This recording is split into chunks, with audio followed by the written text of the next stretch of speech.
Hi guys, I'm Alicia, and today I'm talking about Red Queen by Victoria Aveyard. This book wasn't as good as I expected it to be, but it was still okay. For those of you who haven't read it, it is about a girl, and it's kind of like a fantasy world where it's divided into red bloods and silver bloods. The silver bloods have these special ability power things, so they can like move stuff with their mind, control fire, stuff like that. And the main character, Mare, is a red blood, so they don't have any abilities. They live in like the slums. It's kind of like the districts in the Hunger Games series. And it wasn't a whole lot like the Hunger Games series. It reminded me of the Hunger Games, but it's not similar whatsoever, really. The Reds are powerless, they get sent off to war, basically slaves to the Silvers. Mare, the main character, gets mistaken for a Silver princess. She gets betrothed to the prince accidentally, and it's just about her journey pretending to be a Silver.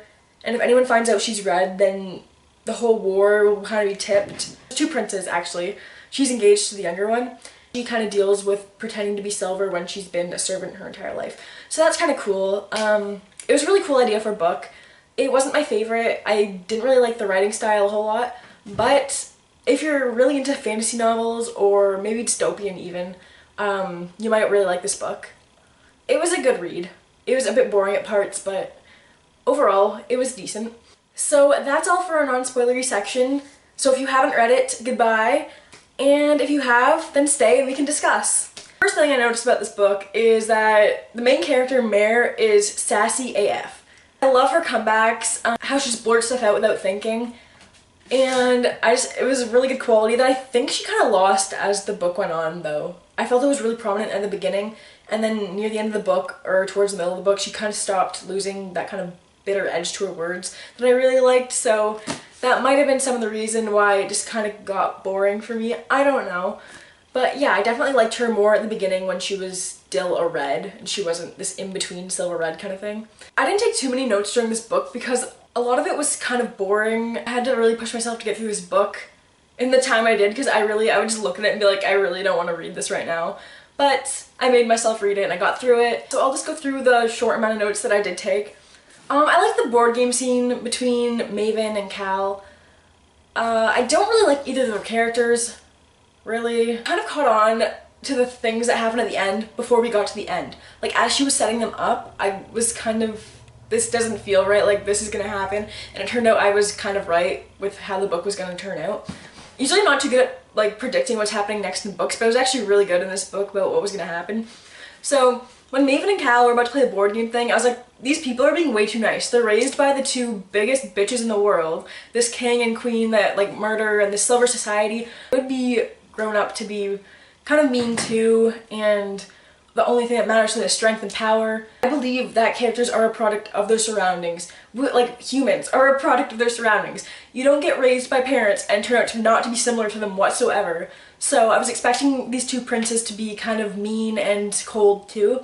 And throughout the book, I did not trust Maven at all, or Cal really, but Cal was turning out to be kind of mean to Mare throughout the rest of the book. Like, he was loyal to his father, and I like how she didn't waver that. Like, it was unrealistic for Cal to ever not be loyal to his father, so I like how she stuck with that until the very end. Maven, on the other hand, right when he wanted to join the Scarlet Guard, I was like, no. He was being way too nice. You were raised by the biggest bitch in the world. Like, his mother, the queen, is so evil. And I kind of guessed that he was playing along with her the entire time and kind of using Mare to infiltrate this Scarlet Guard, and I ended up being right about that. So it wasn't a big shock at the end like I think it was supposed to be. I don't know how Mare ended up trusting him so quickly. I mean, at the beginning of the book she's like, oh, I hate all Silvers, I hate all Silvers. And then right when she meets Maven, she's like, oh, you're so different, I love you, you're nothing like your mother. Even though Julian and everyone else is telling her that Maven is his mother's son, and she did not believe them, and I was so mad. I was like, oh my gosh, Mare, wake up. Honestly, I didn't find Mare or any of the other characters really likable. I think I had a really hard time getting through this book because I really didn't care about any of the characters. When Killorn and her family died, I was like, cool, you know, let's go on with the book. I don't really care, maybe that moved the character, but I wasn't emotionally invested. I didn't really care. I really didn't like how this book was really written, like the writing style. I find she really did a lot of telling instead of showing, and I really like showing in my books. I'm a very visual reader. I like to picture what's happening as it's happening, and in this book I found it very hard because she used sentences like, I was disgusted, or I love my brother, instead of actually showing those things. Does she hug her brother? Does she, I don't know, does she think about him? Does she remember any moments as kids that she did with him? Anything? There was nothing. It's when she's disgusted, you know, I was disgusted. I was like, cool, I would be too. But what does she do? Does she step back? Does she kind of curl her lip in disgust? Like, what does she do? I can't picture her in my head, and I think that was a big part of why I didn't really connect to her character a lot. Anyway, I felt like she kept saying that she had a lot of love for her family and for Killorn, and I didn't see it, I didn't feel it. I was like, okay, none of your actions are kind of equating. I mean, I think Killorn and her had a kind of off and on relationship kind of thing. Like, not romantic, but like just friends.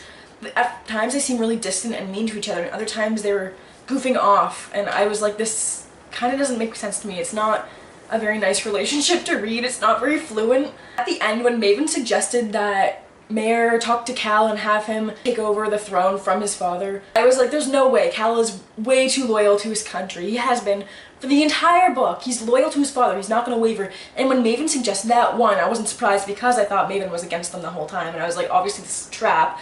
And second, I was like, that is absolute BS, because there's no evidence to suggest that he would waver from his father. Mayor didn't see it. There was absolutely no evidence in this entire book that there was even a relationship really between Mayor and Cal. Honestly, she hated him from like kind of like the midpoint of the book on until the end, and I didn't see where the relationship was there. I didn't have any ships in this book. I didn't ship Maven and Mayor, and I didn't ship Mayor and Cal. Honestly, I didn't like any of the characters. It was kind of hard to get through. There wasn't enough evidence in this book to support any of the relationships, I find. There wasn't enough character-character interaction or anything to support what she's doing for all these different characters. I wanted to see more of those interactions and proof that she feels these things for all these characters, because to be like, oh, I trust him, or I like him, I love him. I was like, okay, but why? You haven't spent barely any time with him. You've kissed him once. Like Cal, she kissed him once, and all of a sudden she hated him, and then she trusted him, and then I don't know. She's like, let him go at the end, even though they betrayed each other a million times. The ending. Maven is a piece of crap. I don't know. I don't see how she didn't see through him the entire book, because even I did, and she is the one who doesn't trust Silvers from the very start of her life. She doesn't trust him, and all of a sudden she's trusting him after like 2 days of knowing him. So for the next book, I mean, that's all the notes I took on this book, because honestly, it was pretty slow. I think for the next book, definitely the lower Silvers that they saw as they were passing through on the ship, they'll come into play, and they'll kind of rise with the Reds, maybe. They'll band with the Reds and kind of rise up against Maven and Queen Alara. And Queen Alara and Maven will kind of build up a Silver army, and at the end there's going to be this huge war. I don't know if that's exactly genius, you know, genius foreshadowing or genius predicting, because it's kind of obvious. But those are my thoughts. And I don't know what direction she's pushing Mare in. I don't think she'll end up with Killorn. Maybe Cal. You know, maybe she will end up with Cal in the end, which I think is kind of ridiculous after that entire thing they went through in this book where she liked him and then she loved him, she was kissing him, she trusted him, and then he turned out to be mean and she didn't like him, she hated him, and at the end she likes him again, and I was like, okay, hot and cold, I don't like this. But, you know, maybe they will end up together in the end, I don't know. Or maybe there's a new character coming in the second book that I don't know about yet, that she's gonna fall in love with. Or maybe she needs no man because she's a badass Silver Red person. I think for the next book, also, they're gonna find more Silver Reds and they're gonna use those abilities along with the lower Silvers. They're definitely gonna be part of the army, the Silver Red people. And Shade coming back. I totally saw that coming. They didn't find a body, they were talking about Shade being dead. I didn't think he was really dead. They wouldn't say he was part of the Scarlet Guard and then say he was dead and then not use him again for the entire series. I was glad he was introduced in the end of this book, so we get to see him in the next one. I hope we do get to see some interaction between him and Mare in the next book that kind of really solidifies their really close relationship as brother and sister. In all the sweet times that Maven said, like, he acted like such a sweet character, I don't think that was very realistic for this evil, diabolical character to kind of say those sweet things. Even though his mom told him to say those things, I was like, you're delivering these in a way that you wouldn't if you weren't actually that sensitive, sweet guy. And it kind of like, I don't know if he was just really good at manipulating her feelings and stuff like that, but maybe. I don't know when I'm gonna get to the second one because I want to read some other series or books before getting back to this one because this one was kind of tough to get through. But yeah, those are my thoughts on the book. Share yours down below. Thanks for watching. Bye!